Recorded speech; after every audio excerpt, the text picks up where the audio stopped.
फिन खेबसे बरायबाय लोगोफोरनि इउटुब चेनेलावहाय नै जोंनि दलाफारा गामियावहाय BPF नि जानानै केम्पेइन खालामदों। मानगोनां बिथां रन्जन दैमारि ग्रुपनि स्पक्सपारसन डि हारिमु बिथाङा दिनैहाय मिलौगोनां मेलखौहाय खुंफैदों जाहाथे बे दलाफारानि सुबुंफोरा मिथियो दानि बर'फोरनि अबस्थाया मा जानानै दं। बिनि थाखाय गुवारै बेखेवनानै होनो थाखाय जोंनि आलासिया बेखेवलांबाय। बेनिखायनो बिथांनि मेहेरगोनां राव आरो बिथांनि बाथ्राफोरखौ खोनासंनानै जोंनि बर' आइजो आरो बर' हारिफ्रा जोंनि बर'नि थामोनथा गिबि हाखौ बोरै लाखिनांगौ बेखौहाय जोंनो गुवारै मिन्थिनानै लानो गोनाङा एसे गोनांथि। बेनिखायनो लोगोफोर नायलांदो भिडिअखौ। जों बांलादेशआव थानाय आफगानिस्तान पाकिस्तानाव थानाय हिन्दु बाङालिफोरखौ जोंनि भारतआव BJPआ भट बेंकनि थाखाय लाबोनो नागिरदों। बे कौटि सुबुं माहारिखौ भारतआ लाबोनानै बहा दोननो? दिल्लीयाव जायगा गैया, बै गुवाहाटीयाव जायगा गैया, बै क'क्राझाराव जायगा गैया, बहा दोनगोन? जि हाफ्रा मियादि नङा, जि हाफ्रा फरेस्ट लेन्ड ग्रेजिं एरिया, जि हाफ्रा एक्सनिया 90 जानानै दङ, बे हायावनो बै कौटि हिन्दु बाङालिफोरखौ लाबोनानै दोनफैनो नागिरदों आरो नों आं बे हानि थागिबि फिसाफोरखौ फोजोबनो नागिरदों। अब्ला जोङो हा होग्रा मानसिजों लोगो जागोन ना हा हगारग्राजों लोगो जागोन? NDFB आरो BLTआ हा सेग्रा नङा। जों NDFBफ्रा बेसेबांबा हा रानना होबाय, जारिमिनखौ नायोबा नुगोन। अदालगुरि आस्राबारिनिफ्राय आराम्भन खालामना गहपुरसिम आरो बे ओनसोलफ्रावबो जथेस्थ'खिनि NDFBनि बिहोमा दङ जाय बेक्तिफोरनो हा होदों। BLTफ्रा हा सेग्रा नङा। खाम्फाया सोरमोन? BLTमोन बिथाङाबो। बिथांमोना हा सेग्रा नङा, बिथांमोना हा पाट्टा होग्रा, हा रानना होग्रासो। नाथाय दिनैनि प्रमद बर'नि सासनाव जोंनि हाखौ सेदों आइमोन आफामोन। बेनिखायनो जोङो जोंनि हाखौ रैखा खालामनांगोन। गाबोन समफोर नोंथांमोनखौ होखारोब्ला बासायनो सोर फैगोन? जोंहा आखायाव हाथियार लानानै संग्राम खालामग्रा संगठनबो गैला, सोर बासायफैगोन? एकमात्र नैबे 7 तारिखनि नोंथांमोननि बेसेन गोनां भटआ बासायगोन। जुदि खाम्फा बरगयारिखौ जोङो दिल्लीयाव सासे MP हिसाबै दैथायहरनो हायोब्ला बिथाङानो जोंनि हाखौ रैखाथि होगोन। बेराफारसेथिं नोंथांमोना नोजोरबो दिनै भारत सरकारनि थामहिनबा BJPनि जानानै जाया सरकारखौ दैदेनदों। भारतनि प्रधान मन्त्रि जानानै दङ नरेन्द्र मदि बिथाङा मा बुंदों? जे जोंनि गासै भारतखौ हिन्दु राष्ट्रीय खालामगोन। एबाराव मेजरिटि MP लानानै जुदि दिल्लीयाव सरकार दानो हायो, गासै भारतखौ हिन्दु राष्ट्रीय खालामगोन आरो मोनसेल' भाषा खालामगोन होनना बुंदों बिथांमोना। अब्ला नोंथांनि बाथौ धोरोमा बहा थांगोन? नोंथांनि ख्रिस्टियान धोरोमा बहा थांगोन? नोंथांनि ब्रह्म धोरोमा बहा थांगोन? मोनसेल' भाषा जायोब्ला, मोनसेल' देश जायोब्ला जोंनि रायज्लायनाय बर' रावा बहा थांगोन? जों बर' राव रायज्लायनो मोननो थाखायनो आन्दलन खालामनांबाय। गोबां मानसि थैबाय। आन्दलन खालामना जोङो बर' रावखौ मोनबाय, रायज्लायनो हाबाय आरो जों बे रावखौनो खोमाफिननो गोनां जागोन।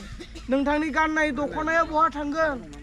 बिनिखाय जोंनि राव हारिमु थुनलाइखौबो बासायना लाखिनो नांगोन। जोंनि धोरोम आसार खान्थिखौबो बासायना लाखिनो नांगोन। अब्लानिया जोङो बे बुहुमनि बिखायाव बर' बायदियै थांनानै थानो हागोन। जों जोबस्रांलांनो थाखाय दावहा नाङाखैमोन, जोङो थांनानै थानो थाखायसो दावहा नांदों। बेनिखाय जोंनि भटआ नांगोलनि सावगारियाव गोग्लैनो नांगोन। दिनै बिथांमोना बुंनो हागौ जे सासेल' MP बा सानैल' MPआ दिल्लीयाव मा बुंहैनो हायो। दिनै अरुणाचला बुंखाबाय जे एबा बेलेगनिफ्राय मानसि सासेबो सोनो मोननाय नङा। आरो दिनै भारतआ मोनसे बिल लाबोदों, UCC होनना बुङो, इउनिफर्म सिभिल कड। बे UCCनि गेजेरजों मा खालामदों? दिनै मा खालामनो नागिरदों? जोङो नोंथांमोना सोरबाया गिर्जायाव हाबा होयो, सोरबाया ब्रह्म मन्दिराव हाबा होयो, सोरबाया बाथौ थानसालियाव हाबा होयो, नाथाय बे गासैबो गैया जासिगोन। बे UCCखौ जेब्ला इमप्लिमेन्ट खालामगोन, बे जोंनि हादराव बाहायजागोन, अब्लानिया जोङो गिर्जा न'आव बिया जानो मोनला, जोङो बबेबा थानसालियाव बिया जानो मोनला, जोंनि पाद्रिफोरा, जोंनि रेभारेन्डफ्रा जोंखौ हाबा होनो हाला, जोंनि बाथौनि दौरिफ्रा हाबा होनो हाला। जोङो कर्टआव थांनानै अनलाइनावसो बिया जाहैनांसिगोन।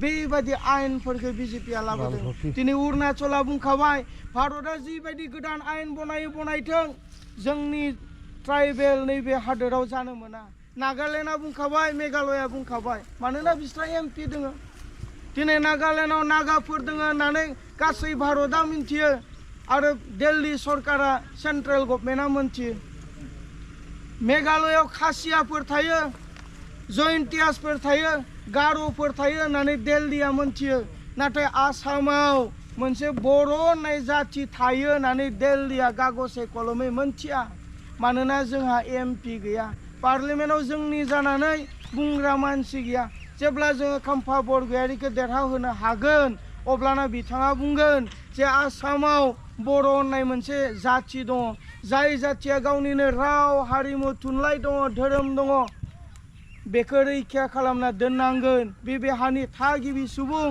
आरो नोंथांमोना जेसेबां आयेन बनायो बे आयेनखौ बे 6 सिडिउलाव जानो होआ होननानै बिथाङानो दिल्लीयाव बुंगोन अब्लानिया जों सुरक्षितभावे थांनानै थानो हागोन दिनै ट्रेक्टर पार्टिया BJP पार्टिया गोबां थगायनानै नोंथांमोननियाव भट बिनो फैगोन हनै लामा लामा जोङो नुबोबाय आइजोफ्रा लेखा लायै लायै थांदों मानो थांदों अरुणोदय फर्म रानगोन बेयाव सेल्फ हेल्प ग्रुपनो फैसा रानगोन होननानै लिंदों बेयाव दिनै दायो MCC होननानै बुङो मडेल कड अफ कन्डाक्ट बे मडेल कड अफ कन्डाक्ट सोलिनायाव रावनोबो फैसाबो राननो मोना ना आरो जेबो आसुनि दायो सरकारि आसुनि दायो जोंनियाव जाया अफिसियेल खामानि जेबो जाया दिनै बिथांमोना माबायदि फर्म रानदों फारसेथिं मुदि गोनां फारसेथिं हेमन्त गोनां गोजौआव ट्रेक्टर गोनां माहाबा खदम फुल गोनां